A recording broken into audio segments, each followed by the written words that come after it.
তেওঁৰ generally D1, D2 যেতিয়া আমাৰ স্পাইন আছিলে তাতে এটা লেচন আছিলে যাৰ কাৰণে 1 মাহৰ পৰা আৰম্ভ কৰি তেওঁ যথেষ্টখিনি বিষ আছিলে তেওঁ খোজকাঢ়িব পৰা নাছিলে গতিকে আমাৰ ইয়াত যেতিয়া অৱস্থা আহিছিলে তেওঁ গোটেইখিনি আমি বস্তু চালোঁ MRI ৰিপৰ্ট এখন আছিলে সেইখিনিও আমি কৰিলোঁ কৰাৰ পিছত দেখিলোঁ যে D1, D2 এটা ডাঙৰ লেচন আছে আৰু সেইখিনি অপাৰেশ্যনৰ কাৰণে প্লেন কৰিলোঁ প্লেন কৰাৰ পিছত ধুনীয়াকৈ অপাৰেশ্যনটো আমাৰ ছাকচেছফুল হ'ল আজি তেওঁক আমি দেখাওঁতে আমি নিজেই সুখী খুব ধুনীয়াকৈ তেওঁ ভৰিখন নিজে উঠাব পাৰে। নমস্কাৰ, মোৰ ভৰিৰে খোজকাঢ়িব নোৱাৰা হৈছিলোঁ, লাহে লাহে বল নোহোৱা হৈ গৈছিল, পেৰালাইচিছৰ নিচিনা হৈছিল।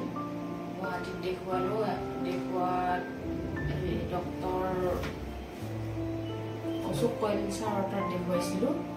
MRI ৰিপৰ্টত ধৰা পৰিল যে মোৰ স্পাইন টিউমাৰ হৈছিল। তাৰ পৰা ইয়াত ভৰ্তি হ'লোঁ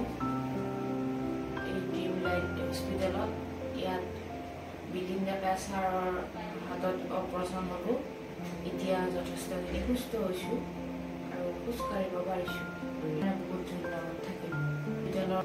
হয়, নমস্কাৰ, মই এওঁৰ ৰিলেটিভ হয়। এওঁ প্ৰথমতে যিটো অৱস্থাত আমি দেখিছিলোঁ একেবাৰে খোজকাঢ়িব নোৱাৰে, ভৰিখন দাঙিব নোৱাৰে, প্লাছ চিকুটি দিলেও গম নাপায়। তাৰপিছত আমাৰ ডক্টৰক দেখালোঁ, দেখাৰ পিছত ইয়াত আনিলোঁ ডিব্লাইট হস্পিটেলত অনাৰ পিছত আমাৰ বলিন ডেকা ছাৰে তেওঁক চালে, চোৱাৰ পিছত অপাৰেশ্যনৰ কাৰণে আমাক ক'লে। ইয়াত যিখিনি অপাৰেশ্যন ছাকচেছ হৈছে, এতিয়া বৰ্তমান তেওঁ ভৰি লৰাব পাৰে, প্লাছ নিজ ভৰিত থিয় হ'ব পাৰে। তাৰ কাৰণে বহুত বহুত ধন্যবাদ এই হস্পিটেললৈ আৰু প্ৰত্যেকটো কৰ্তৃপক্ষ কৰ্মচাৰীলৈ আমাৰ অশেষ ধন্যবাদ। কাৰণ আমাক যিটো অৱস্থাত আনিছিলোঁ সেইটো মানুহতকৈ আমাৰ বহুতখিনি ইম্প্ৰুভ হৈছে, মানুহজন খোজকাঢ়ি যাব পাৰিছে, তাৰ কাৰণে আমি বহুত সুখী। নমস্কাৰ, মোৰ নাম বিশ্বশ্ৰী বেগম, মই নাৰ্ছিং ইনচাৰ্জ হয়।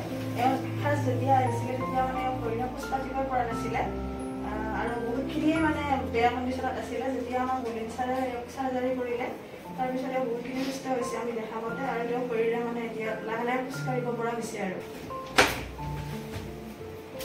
লাহে লাহে খোজ কাঢ়িব পৰা